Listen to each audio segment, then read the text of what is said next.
আসসালামু আলাইকুম। আজকে 2024 সালের অক্টোবর মাস 5 তারিখ শনিবার।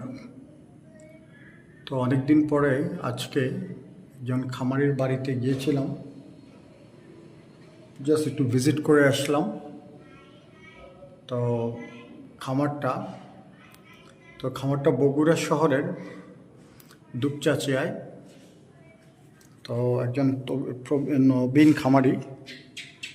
তো সে খামারটা শুরু করেছে অল্প কয়েকটা গরু দিয়ে, বাট সে সুন্দরভাবে তার খামারটা এগিয়ে নিয়ে যাচ্ছে।